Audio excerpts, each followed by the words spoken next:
പറയുന്നതൊന്ന് പ്രവർത്തിക്കുന്ന വേറൊന്നും. ദൈവമില്ല, അമ്പലമില്ല എന്നൊക്കെ വിളിച്ചു പോകും. എന്നിട്ട് ആരും കാണാതെ തലയിൽ മുണ്ടും പോതിച്ച് ദൈവത്തെ തൊഴാൻ പോകും. ആര്? സാറ് തന്നെ. നമസ്കാരം.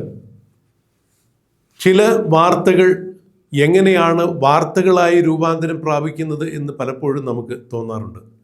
പറഞ്ഞു വരുന്നത്, ഇന്നലെ ഗുരുവായൂരിൽ ബഹുമാന്യനായ മുഖ്യമന്ത്രിയുടെ മകൻ പിണറായി വിജയൻ്റെ മകൻ വിവേക് കിരൺ ദർശനം നടത്തിയിട്ടുണ്ടായിരുന്നു. അദ്ദേഹത്തിൻ്റെ കുടുംബസമേതമാണ് ദർശനം നടത്തിയത്. മുഖ്യമന്ത്രി ഈശ്വര വിശ്വാസിയല്ല, അതുകൊണ്ട് മുഖ്യമന്ത്രിയുടെ മകനോ മകൾക്കോ ക്ഷേത്രത്തിൽ പോകാൻ പാടില്ല, അവർ വിശ്വാസികളാകാൻ പാടില്ല എന്നൊരു തത്വം എവിടെയുമില്ല. വിശ്വാസവും അവിശ്വാസവുമെല്ലാം ഓരോ വ്യക്തികളുടെയും താല്പര്യമാണ്. ഈശ്വര വിശ്വാസമുള്ളവർക്ക് അങ്ങനെ ജീവിക്കാൻ ഇവിടെ ഭരണഘടന അനുശാസിക്കുന്നുണ്ട്, അതിനവർക്ക് സ്വാതന്ത്ര്യമുണ്ട്. ഈശ്വര വിശ്വാസമില്ലാത്തവർക്കും അതുപോലെ ജീവിക്കുവാൻ ഭരണഘടന അനുശാസിക്കുന്നുണ്ട്, അവർക്കും അതിനുള്ള എല്ലാവിധ അവകാശങ്ങളുമുണ്ട്. ഇവിടെ മുഖ്യമന്ത്രിയുടെ മകൻ ഗുരുവായൂരിൽ ക്ഷേത്ര ദർശനം നടത്തി മടങ്ങി അദ്ദേഹം ഗസ്റ്റ് ഹൗസിലേക്ക് എത്തുമ്പോൾ അവിടെ ഗുരുവായൂർ ദേവസ്വത്തിൻ്റെ ഒരു സുരക്ഷാ ജീവനക്കാരനും ഒരുമിച്ച് ഒരു സെൽഫി എടുക്കുന്നു. അവിടെ ഗുരുവായൂർ കേശവൻ്റെ വലിയ ഗജരാജ പ്രതിമയുണ്ട്. ആ പ്രതിമയുടെ കീഴിൽ നിന്ന് പടമെടുക്കുന്നത് കണ്ടപ്പോൾ ജനൻ ടിവിയുടെ ഗുരുവായൂരിലെ പ്രാദേശിക റിപ്പോർട്ടറായ രാജു ചെന്ന് വീഡിയോസ് എടുക്കുന്നു, ഫോട്ടോസ് എടുക്കുന്നു. ഇതാണ് പിന്നീട് പുകിലായത്. മുഖ്യമന്ത്രിയുടെ മകനാണ് എന്ന് അറിഞ്ഞത് കൊണ്ട് തന്നെ VIP ആണ് എന്നുള്ളതിനാൽ തന്നെയാണ് രാജു ഇത്തരത്തിലുള്ള ചിത്രങ്ങൾ എടുത്തത്. ഗുരുവായൂർ ക്ഷേത്രത്തിൽ സാധാരണഗതിയിൽ VIP-കൾ ദർശനത്തിനെത്തുമ്പോൾ ക്ഷേത്രത്തിൽ നിന്ന് തന്നെ ചാനലുകാരെ, മാധ്യമങ്ങളെ വിളിച്ചറിയിക്കാറുണ്ട്. ഇന്ന ദിവസം ഇന്ന VIP-കൾ ദർശനത്തെത്താറുണ്ട്, അത് വാർത്തയാക്കാൻ സൗകര്യം ചെയ്തു കൊടുക്കാറുണ്ട്. എന്നാൽ മുഖ്യമന്ത്രിയുടെ മകൻ ക്ഷേത്ര ദർശനം നടത്തുന്നത് തീർത്തും അവർ സ്വകാര്യമായി തന്നെ വെച്ചു, മാധ്യമങ്ങളെ അറിയിച്ചില്ല. എന്നാൽ അറിഞ്ഞു കേട്ട് എത്തിയ മാധ്യമങ്ങൾക്ക് അവിടെ വലിയ ശാരീരിക ദണ്ഡങ്ങൾ ഏറ്റുവാങ്ങേണ്ടി വന്നു എന്നുള്ളത് എടുത്തു പറയേണ്ട വസ്തുതയാണ്. അതായത് രാജു ഗുരുവായൂർ മുഖ്യമന്ത്രിയുടെ മകൻ്റെ ക്ഷേത്ര ദർശനം കഴിഞ്ഞ് മടങ്ങുമ്പോൾ എടുത്ത ദൃശ്യങ്ങൾ അദ്ദേഹത്തെ കൊണ്ട് ബലം പ്രയോഗിച്ച് ഡിലീറ്റ് ചെയ്യിപ്പിച്ചു എന്നുള്ളതാണ് എടുത്തു പറയേണ്ട വസ്തുത. ഇതിന് സമാനമായൊരു സംഭവം തഞ്ചാവൂരിൽ ഉണ്ടായിരുന്നു. കഴിഞ്ഞ കുറച്ചു കാലങ്ങൾക്ക് മുമ്പ് മധുരയിൽ പാർട്ടി കോൺഗ്രസ് നടക്കുന്ന സമയത്താണ്. മധുരയിൽ CPM-ന്റെ പാർട്ടി കോൺഗ്രസ് നടക്കുന്ന സമയത്ത് മുഖ്യമന്ത്രിയുടെ ഭാര്യ കമലാ വിജയനും മുഖ്യമന്ത്രിയുടെ മകൾ വീണ വിജയനും തഞ്ചാവൂരിലുള്ള ബൃഹദീശ്വര ക്ഷേത്രത്തിൽ, ശനീശ്വര ക്ഷേത്രത്തിൽ തൊഴുത് മടങ്ങുന്ന ദൃശ്യങ്ങൾ അന്ന് മാധ്യമങ്ങളിലൂടെ ജനങ്ങൾ കണ്ടതാണ്. എന്നാൽ ദർശനം കഴിഞ്ഞ് ഇറങ്ങുന്ന വീണ വിജയന്റെ നെറ്റിയിൽ ക്ഷേത്രത്തിലെ സിന്ദൂരമെല്ലാം ഉണ്ടായിരുന്നു. പിന്നീട് അവർ സെൽഫി എടുക്കുന്ന അവസരത്തിൽ ആ സിന്ദൂരമെല്ലാം മായ്ച്ചു കളഞ്ഞിട്ടായിരുന്നു സെൽഫി എടുക്കുന്നത് കണ്ടത്. എന്തുകൊണ്ടാണ് ക്ഷേത്രത്തിൽ പോകുന്ന ആളുകൾ തങ്ങൾക്ക് ഈശ്വരവിശ്വാസം ഉള്ളത് കൊണ്ടാണ് ക്ഷേത്രത്തിൽ പോകുന്നത്. ആ ഈശ്വരവിശ്വാസം കൊണ്ട് തന്നെയാണ് ആരാധനാലയങ്ങളിൽ പോകുന്നത്. ഈ ആരാധനാലയങ്ങളിൽ പോകുന്ന ദൃശ്യങ്ങൾ മറ്റുള്ള ആളുകൾ കണ്ടാൽ എന്താണ് കുഴപ്പം?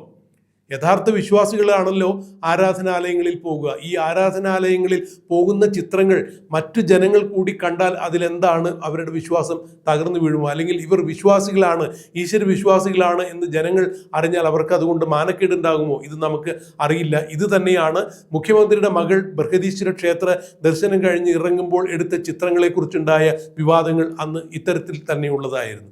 ഇപ്പോൾ മുഖ്യമന്ത്രിയുടെ മകൻ വിവേക് കിരൺ ഗുരുവായൂർ ക്ഷേത്ര ദർശനം കഴിഞ്ഞ് ഇറങ്ങിയപ്പോൾ ജനൻ ടിവിയുടെ പ്രാദേശിക റിപ്പോർട്ടറായ രാജു ഗുരുവായൂർ എടുത്ത ചിത്രങ്ങളും അദ്ദേഹത്തെ കൊണ്ട് ബലം പ്രയോഗിച്ചുകൊണ്ട് തന്നെയാണ് ഡിലീറ്റ് ചെയ്യിപ്പിച്ചത്. മുഖ്യമന്ത്രിയുടെ മകനല്ല ഡിലീറ്റ് ചെയ്യിപ്പിച്ചത്, അദ്ദേഹത്തിൻ്റെ അനുചരവൃന്ദന്മാർ തന്നെയായിരുന്നു ഇത് ചെയ്തത് എന്നുള്ളതാണ് രാജു മാധ്യമങ്ങൾക്ക് മുന്നിൽ വെളിപ്പെടുത്തിയത്.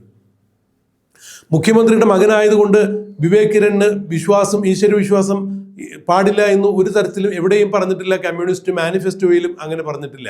കമ്മ്യൂണിസ്റ്റ് വിശ്വാസികളായ ആളുകൾ, അവരുടെ കുടുംബക്കാര് എന്തുകൊണ്ടാണ് ഈശ്വരവിശ്വാസികളാകുന്നത് എന്നുള്ളത് ചിന്തിക്കേണ്ടത് തന്നെയാണ്. മുഖ്യമന്ത്രിയുടെ മകനോ മുഖ്യമന്ത്രിയുടെ മകളോ ഭാര്യയോ അമ്പലത്തിൽ ക്ഷേത്രാരാധനയ്ക്ക് പോയിട്ടുണ്ടെങ്കിൽ അത് അവരുടെ വ്യക്തിപരമായിട്ടുള്ള താല്പര്യമാണ്. മുഖ്യമന്ത്രിക്ക് ഈശ്വരവിശ്വാസമില്ല എന്ന് കണക്കാക്കി മുഖ്യമന്ത്രിയുടെ മകനോ മകൾക്കോ ഭാര്യയ്ക്കോ ഈശ്വരവിശ്വാസം പാടില്ല എന്ന് എവിടെയും പറഞ്ഞിട്ടില്ല.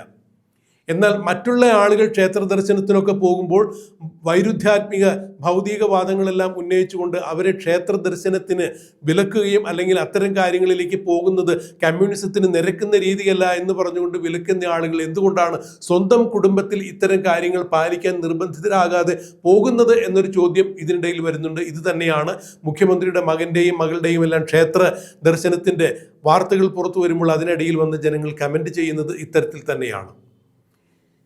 ശ്രീനിവാസനും ശങ്കരാടിയും ചേർന്ന് അഭിനയിച്ച സന്ദേശം എന്നൊരു ചിത്രത്തിൽ ഇത്തരം ഒരു കാര്യങ്ങൾ പരാമർശിക്കപ്പെടുന്നുണ്ട്. അതായത് നേതാക്കന്മാർ ക്ഷേത്രങ്ങളിൽ പോകും, എന്നാൽ അണികൾ പോകാൻ പാടില്ല എന്ന് പറയും.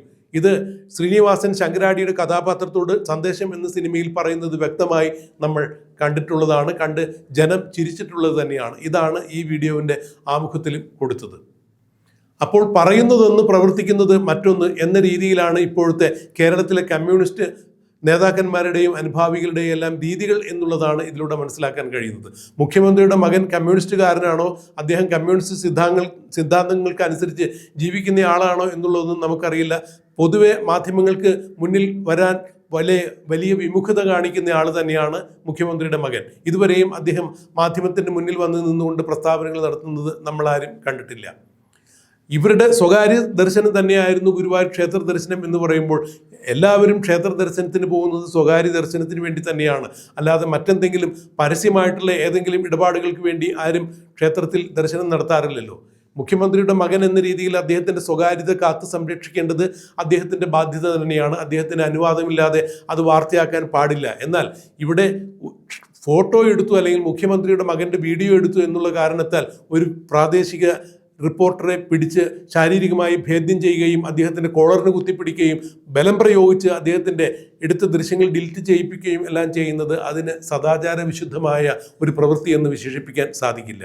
ക്ഷേത്രത്തിൽ ദർശനത്തിന് വരുന്നവരെല്ലാവരും സദാചാര വിശുദ്ധമായ ഒരു ജീവിത രീതി പിന്തുടരാൻ വേണ്ടി തന്നെയാണല്ലോ. അങ്ങനെയെങ്കിൽ അവിടെ രാജു ഗുരുവായൂർ എന്ന് പറഞ്ഞ ആ ഫോട്ടോഗ്രാഫറോട്, പ്രാദേശിക റിപ്പോർട്ടറോട് മുഖ്യമന്ത്രിയുടെ മകൻ്റെ അനുചര വൃത്തങ്ങൾ ചെയ്തത് തീർത്തും ശരിയല്ലാത്തൊരു നടപടിയാണ് എന്ന് ഖേദപൂർവ്വം ഇവിടെ പറയട്ടെ. മുഖ്യമന്ത്രിയുടെ മകൻ്റെ അറിവോടുകൂടിയാണോ ഇത് നടന്നത് എന്നുള്ളത് നമുക്കറിയില്ല. എന്നാൽ മുഖ്യമന്ത്രിയുടെ മകൻ്റെ ഭാര്യ തന്നോട് തട്ടിക്കയറിയതായി രാജു പറഞ്ഞിട്ടുണ്ടായിരുന്നു. ഈ എടുത്ത ദൃശ്യങ്ങൾ ഡിലീറ്റ് ചെയ്യുന്നതിന് വേണ്ടി മുഖ്യമന്ത്രിയുടെ മകൻ്റെ ഭാര്യ തന്നോട് തട്ടിക്കയറിയതായി റിപ്പോർട്ടർ രാജു വ്യക്തമാക്കിയിട്ടുണ്ട്.